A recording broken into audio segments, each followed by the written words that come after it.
Good morning, everybody. Welcome to Shift Church. If this is your first time here, you can scan this QR code or the one back at the Welcome Center. And if you fill out that Connect card, we'll send you some free Opus coffee.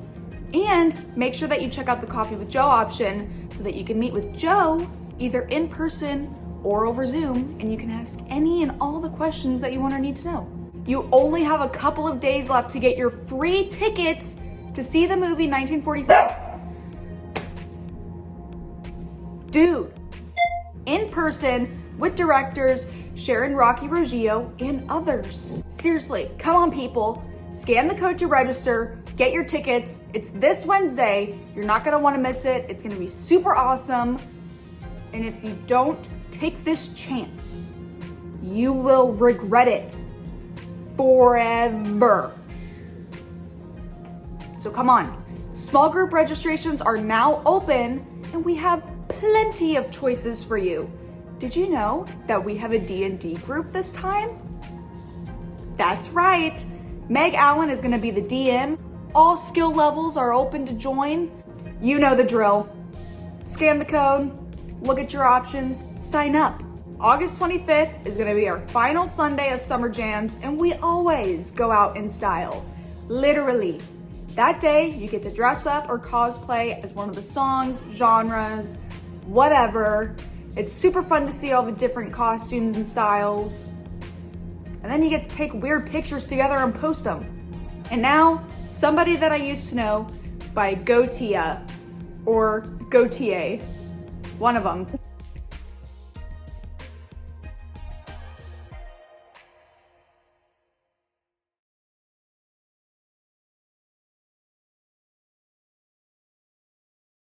If you're new, my name is Joe. I help lead Shift. This is week 2 of Summer Jams. Last week, we looked at the song Take On Me by Aha.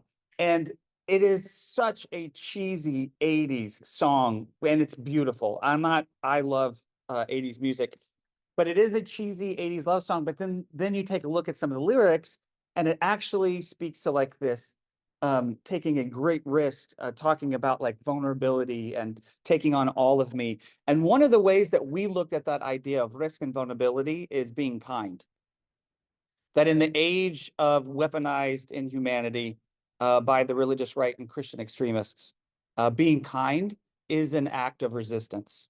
And so we said that we would not participate in the cruelty of our age. Instead, that we would participate in showing a better way, a healthier way forward. And so today we're going to talk about somebody that I used to know. But before we do, if you're comfortable, I invite you to close your eyes and take a few deep cleansing breaths.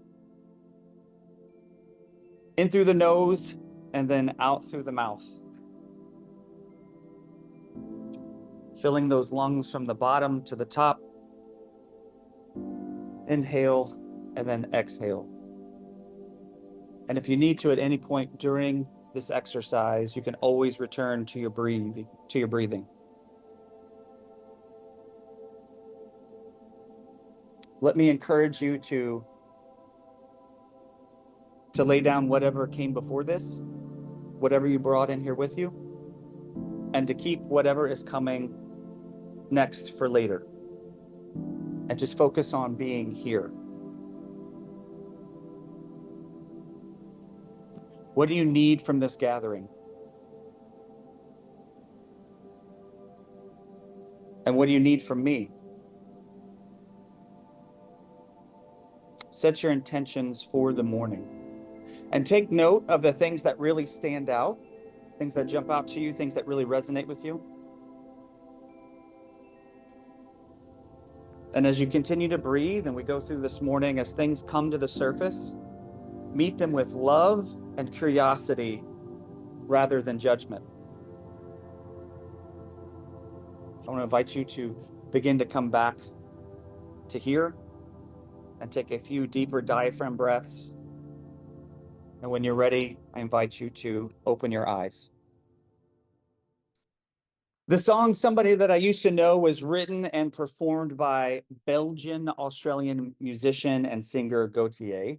The backup vocals were New Zealand singer Kimbra, And the song was released in New Zealand and Australia in July of 2011, but didn't debut here until January of 2012. It reached the top of the charts in Australia, New Zealand, the UK, and the United States, as well as 25 other official charts, and it reached the top 10 in more than 30 countries. It's certified multi-platinum in 10 countries, including diamond in Australia. Globally, the song Somebody That I Used to Know has sold more than 20 million copies, becoming one of the best-selling digital singles ever. On Spotify, the song has been streamed more than 1.8 billion times, and on YouTube, it has 2.3 billion views. To say that the song was a hit is a massive understatement. Now, Somebody That I Used to Know is a very catchy tune. It kind of has the feel of maybe like a Sting or a Police song. I don't know about you all, but I think he looks like Bear Grylls, like a hippie version of Bear Grylls, if you know who that is. I think that the song is as simple as it is. I think it's incredibly brilliant. I think the video is even more brilliant. And if you really dig into it, it has multiple ways to interpret it. And the song, despite it being so catchy, being an earworm because it's going to be stuck in your head the rest of the day, you're welcome, right? It speaks of this lingering hurt from a past relationship. And there are so many well-written lyrics. Like when he says, I told myself that you were right for me, but felt so lonely in your company. But that was love, and it's an ache I still remember. And then she comes back with, now and then I think of all the times you screwed me over, but had me believing it was always something that I'd done.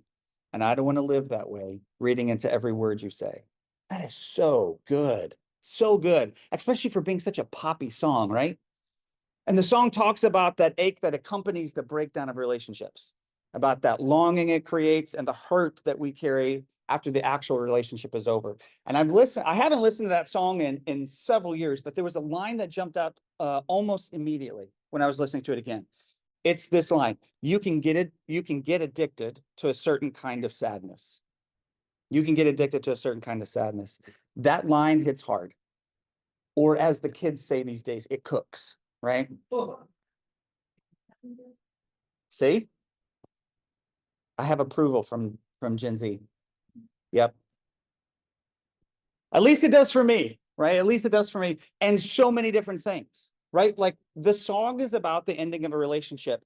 But what I think made the song the global phenomenon that it was is that this ache and this hurt that they're singing about can come from so many different places, right? Like you don't have to be in the middle of a breakup to resonate with that song. You can get addicted to a certain kind of sadness. For instance, last Friday, we were watching the forecast for what turned into Hurricane Debbie. And on Friday evening, by Friday night, the forecast said that Hurricane Debbie would be here in Gainesville around 8 o'clock Sunday morning. So right about the time that we would be meeting, we would be experiencing hurricane tropical force winds and rain. And so we decided, hey, it's a no-brainer. We're not going to have service, and we just canceled, right? Here's the thing. I can remember so many times where Tori and I served at churches that put people's lives at risk to have a service. And I don't say that. That's not hyperbole. Like that actually happened. I can remember one particular time when we were up in Missouri. We had a huge snowstorm come through. We knew it was coming through. It dumped a ton of snow on Saturday, and yet the church stayed open. The worship pastor at the time lived one town over, and what should have been about a 20-minute drive on a normal day was about an hour to an hour and a half to get through the ice and the snow to get in to the service. And I can remember his wife blasting the church publicly on Facebook for putting his life at risk for one service. And that's just one example. And there were a few reasons that those churches stayed open, and the biggest being financial. Online giving wasn't a thing then. And if the church was closed, it couldn't take up an offering. You might say that that's really cynical, but like I sat in the boardroom meeting, so that's literally it. When you have a mortgage payment of $20,000 a month, you cannot afford to close on a Sunday. Now, the other reasons, which were much lesser, but like tried to elevate in front of people, was that it was more about not missing an opportunity to give someone a chance to respond to the gospel because it might be their only chance, which is terrible theology. And I won't waste our time explaining that. But if you'd really like to know, then holler at me because I'd be more than happy to walk you through that. But all of those things went swirling through my mind on Friday. And listen, I said it before. If there's ever a chance that we're going to put somebody at risk by staying open for one service, like that's, of course we're going to cancel service, right? That's like a no-brainer. But here's where that addiction to a certain kind of sadness comes in. Through Saturday, if you'll remember, that forecast kept changing because the system kept slowing down. It kept stalling out, which was another problem of its own, right? With all of the rain and the flooding. But it kept slowing down, and that time of landfall kept getting pushed further and further and further back. And my anxiety increased throughout the day. Every time I looked and that time got pushed back, my anxiety kept increasing. And it wasn't in my head. It wasn't here. It was literally in my body. And the further into Saturday that we went, the more I realized we could have had service, and my body remembered what always happened when we made a wrong decision. I got yelled at. I got raked over the coals by somebody at the church that was angry, but more often than not, it was either by lead staff or elders. And my body was remembering that all day Saturday into Sunday. Now, I know logically that that is not a thing here.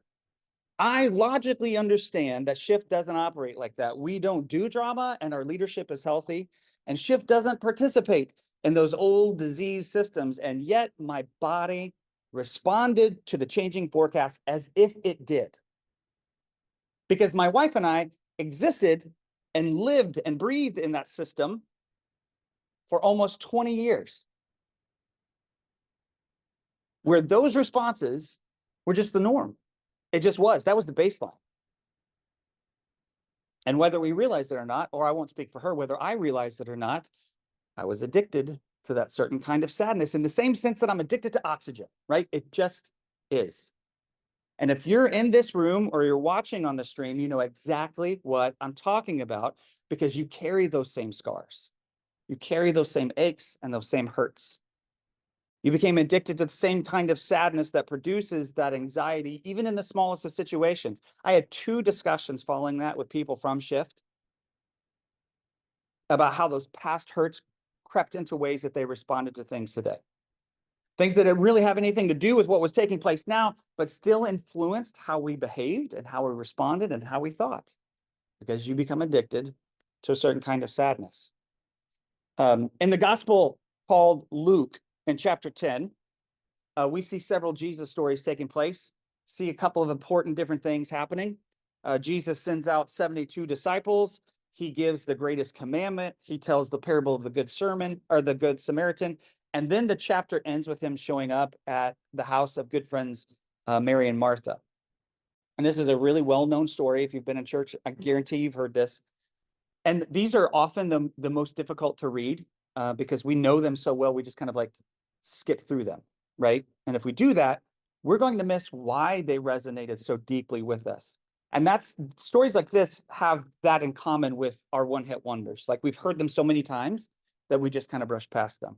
So Luke chapter 10, starting with verse 38, and it says this: as Jesus and the disciples continued on their way to Jerusalem, they came to a certain village where a woman named Martha welcomed him into her home.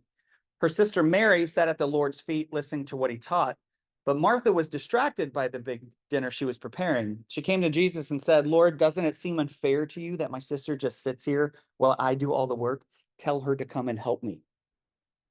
Now, Mary and Martha lived and grew up in an extremely patriarchal system where they were little more than just property. There was a prominent rabbi at the time that even taught that you could divorce your wife if she burned your toast. Women were expendable. They were controlled in every aspect of their lives. Even weddings, which should have been a day of celebration. That's what we think of, right? Like they have this huge celebration. They were just contracts for buying and selling something. Not unlike what the religious right and Christian extremists are trying to do currently. Now, hear me out. I might be going out on a limb, but maybe, just maybe, that need to control women is one of the biggest of many red flags of fundamentalism and high control religion. And if you see these Christian extremist pastors and politicians espousing such beliefs or advocating for such laws, know that they stand in opposition to the freedom that Jesus came to bring. That is not Christianity, it is Christian nationalism. And they have far more in common with the Taliban than anything to do with Christian spirituality with Jesus. That one's for free. Anyway, Jesus shows up at the house of Mary and Martha, right? And Martha immediately goes into hospitality mode. Now, that's not a bad thing. Like what she was doing in and of itself was not a bad thing. In fact, it was one of the best attributes of the Hebrew people. It was the thing that set them apart and pointed people to who their God was, right? That's a good thing. But like in any extremist system, you can become addicted to a certain kind of sadness, and Martha does just what's expected of her. She just goes into clean mode. She does what's been told her entire life. Like, this is what you do. So get to it. She probably didn't even think about it. She probably just responded and went to it. Can anybody relate to that? However, Mary does not. Have you ever noticed how certain people will respond to you when you start getting your life in order? When you start making some changes to be healthier in your life? I cannot tell you how many times people accuse me or us of just wanting to sin, of conforming to the world, or maybe my absolute favorite one, taking the easy way. Listen, if you think this is the easy way, I would invite you to come and try and live on our budget for a month. The easy way is for me to throw on a MAGA hat and scream about how them gays is ruining everything. That's the easy way. This past week, I had a conversation with a woman named Candace. I interviewed her for the upcoming season 2 of our podcast, Shift Happens. And she talked about the very real abuse that she endured at the hands of the church and her husband. And not physical abuse. If I'm being honest, probably most of us experienced what she went through. If you grow up in the church, you're inherently broken and evil. You can't trust your thoughts. You deserve hell. Those teachings are not of God and are incredibly harmful. Her husband's narcissism, that's something completely different. But she talked about how she lost everyone when she started her deconstruction and began to get healthy. People that were like family turned their backs on her the moment she started asking questions. And I won't go into detail. You're just gonna have to wait for her episodes. But her story has a happy ending. She is an amazing marriage. She has a job that she's super passionate about. She lives on a small animal farm with her wife and kids. And I told her that all of the good things that she's experiencing, like coming from that system, it sounds like God's blessing her, right? She is healthy and happy. Her kids are healthy and happy. And that family is flourishing. And yet all of those people from that old system do nothing but dismiss her new life. They just cast aside her hard-won health. And to be fair, like not to be super judgmental, to be fair, I don't blame them. I think that we all came from places and know exactly how that goes. Like you probably said that about people who walked away, right? Before you did. I know that I said those things.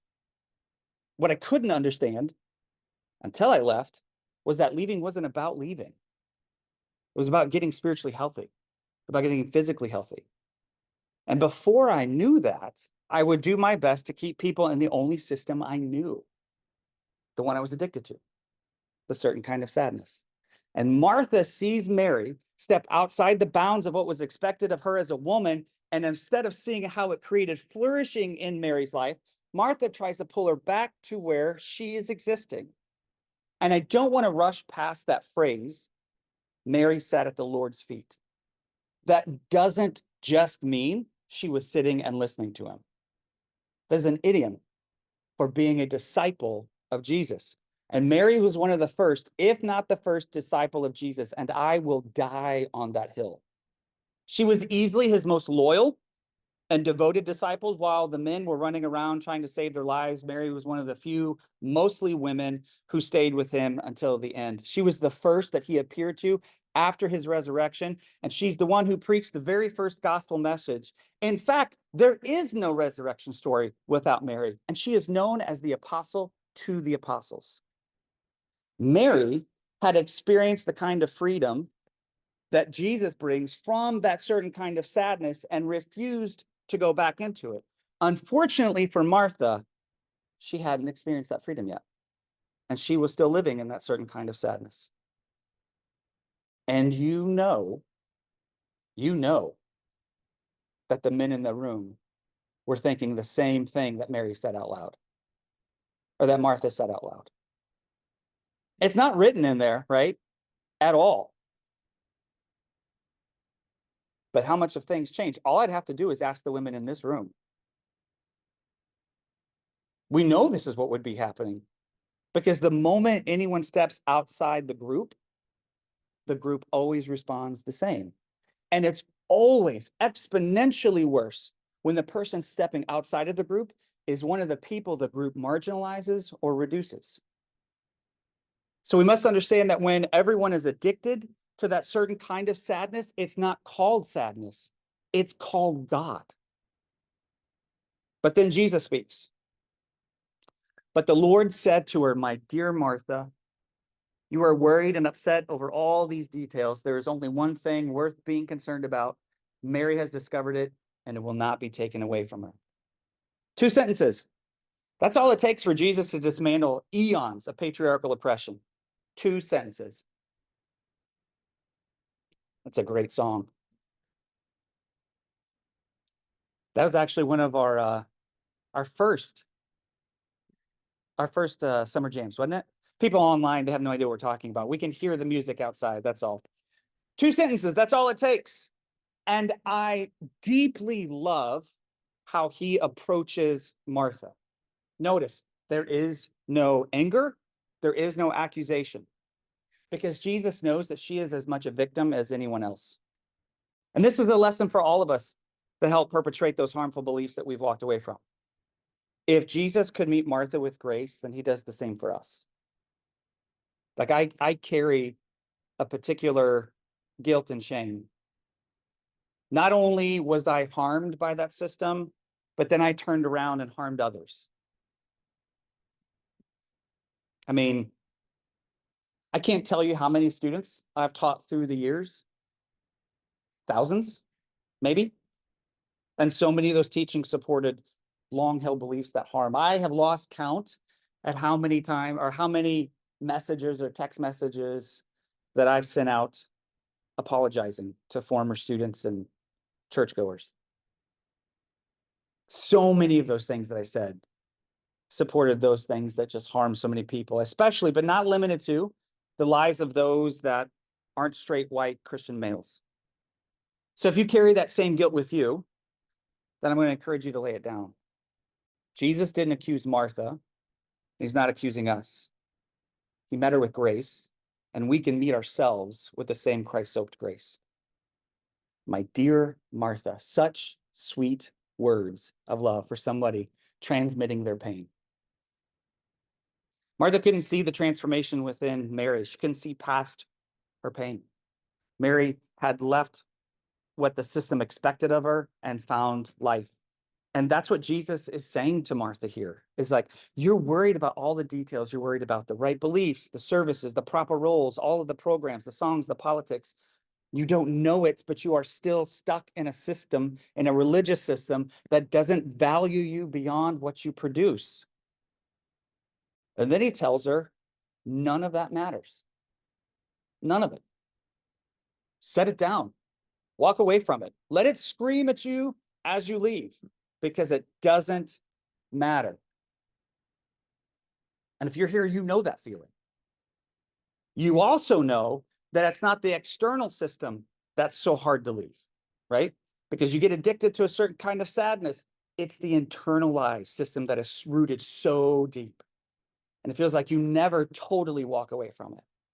It's the internalized homophobia, racism, misogyny, xenophobia. It's that irrational internalized fear of hell. The eternal voice that speaks shame over you, tells you not to trust your gut, your own intuition. That's the hardest thing to leave, the hardest thing to walk away from. Imagine what it must have been like for Mary. As hard as it is now, it was absolutely unheard of then. Blasphemous, even. And all that doubt would creep back up every time she sat at his feet, because that's not the way it's supposed to be. It's supposed to be sit down, be quiet. You can hand out the bulletins, you can teach the kids or watch the babies. And if you're told that enough times, then you'll begin to believe it. And it's the internalized system that is the hardest to get away from. And then there's Jesus saying you're worried about all of those details, all of those things, but they don't matter. The certain kind of sadness that you think is life, it's not life at all, it's death. There's only one thing that matters. He says there's only one thing that matters. And I used to think it was just Mary sitting at his feet, like listening, right? But as I read through that again, it couldn't just be that, because women have been part of Jesus's ministry from the very beginning. And like, for sure, they sat and listened to him, right? It had to be more than that. And I'm not dismissing that. Like, right, that's important, that they sat. But it has to be more than that, because Martha would have participated in that too. Mary, in sitting at the feet of Jesus, did so in her full self. She was being who she was created to be. She was showing up in all of her God-given fullness. No part of her was hidden or forced into the shadows. No part of her was asked to be made small. Mary was still living in a system that forced her to be small, to shrink, to be in the background and unseen, especially in the presence of men. It had been so ingrained in her that when Jesus and the men showed up, she just started getting stuff ready. Not a second thought. It was automatic. And Jesus is dismantling all of that for her. Martha, look at Mary. Do you see she's taking up space? She's not in the background. She is here in all she is created to be, front and center.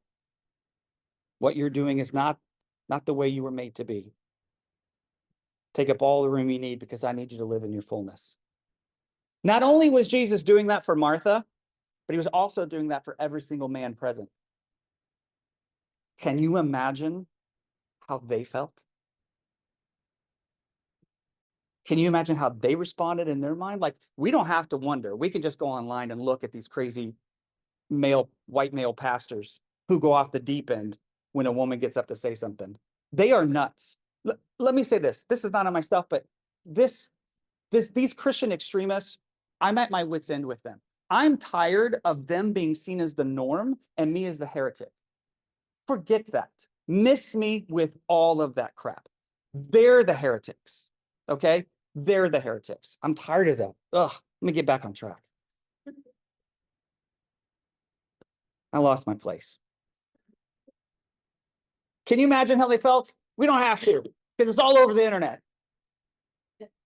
Being confronted that their foundational beliefs were not only wrong, they were worse than that. They didn't matter. They're worthless. So let me say this piece of advice. If anybody comes at you with it, don't even dignify it with a response. You don't defend anything. You don't owe them anything. It's not even worth it. It's worth less. It doesn't matter. Ugh. Talk about deconstructing a certain kind of sadness. No wonder the system hated Jesus. So the wisdom found in this story is not just about sitting and listening versus doing and serving, which is what it's always reduced to. Are you a Mary or a Martha? Shut up. It runs so much deeper than that.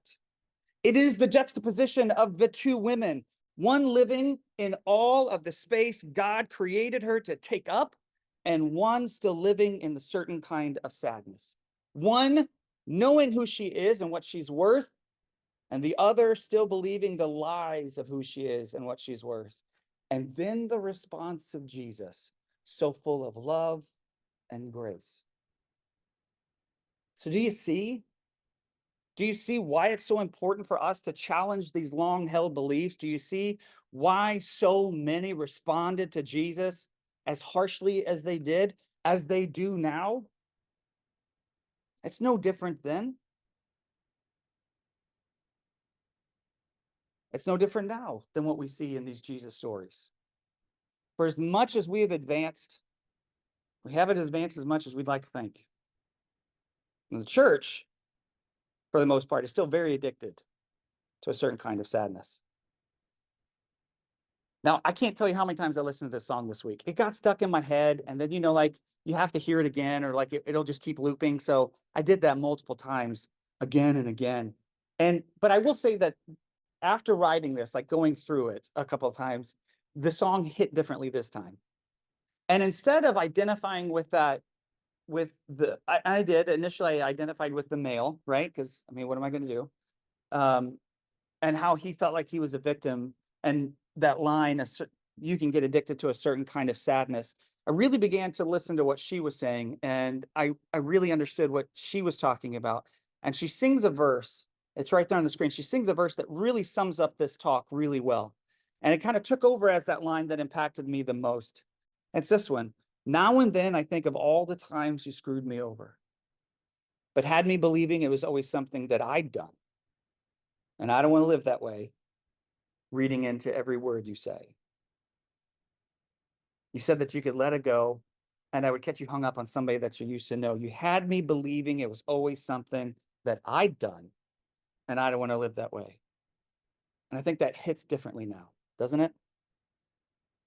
And so the challenge for today is for us to set down that internalized sadness of the old system, to walk away from it because it does not matter, to live in the fullness of who you are. And you may not think it's important, but here we are, some 2,000 years later, talking about the story of a woman who dared to leave that certain kind of sadness. And when you take up space, when you take up all the space you're made to take up, you just never know how impactful that's going to be.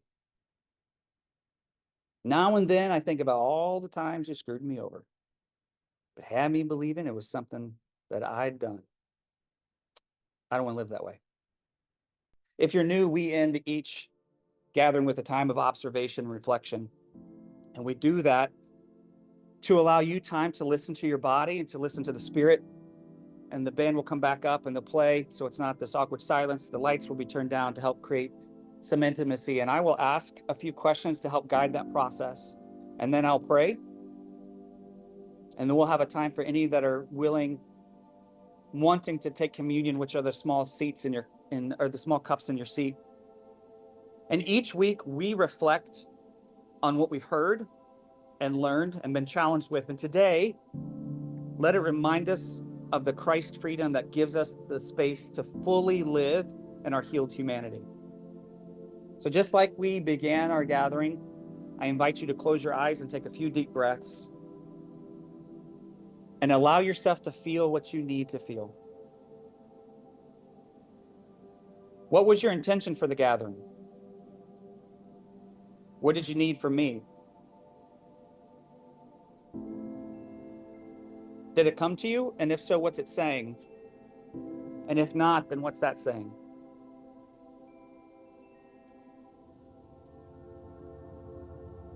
Where are you still addicted to that certain kind of sadness?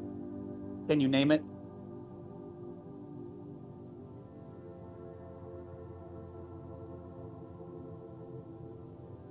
What old belief still keeps you from taking up the space that Christ calls you to?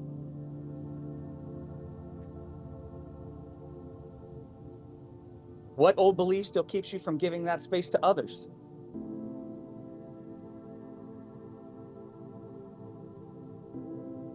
My final question for you is this. If Jesus said those things don't matter, then why do we cling to them so hard? And how can you begin to let go? Let's pray. God of unkept and unswept spaces, help us to walk away from the busyness that the old ways keep us chained to. Help us to see that our value is not found in what we produce for the system, but is found outside the system. I pray that you open our eyes to the ways we're still addicted to that certain kind of sadness and the ways that we force that addiction on others and call it God. I pray that individually and collectively, we take up all the space you've given us and that we give that space to others when we can. Let us never shrink ourselves to fit into the addictions of the past, but live fully and loudly in our Christ-healed humanity. Forgive us for things done and for things left undone. Give us eyes to see and ears to hear. Bring comfort to the afflicted, healing to the broken, and freedom to the chained. In your name, amen. Let me finish this out with this benediction for a new school year, so pray with me. May the road of learning rise to meet you. May wisdom's light shine upon your path. May the winds of curiosity blow gently at your back. And may the rains of knowledge nourish your soul. For the teachers and guides among us. May you be filled with patience and creativity as you kindle the flame of understanding in every heart that crosses your path. For the students, young and old, may your minds be open and your spirits bold. May you discover the joy in every lesson and find peace in every challenge.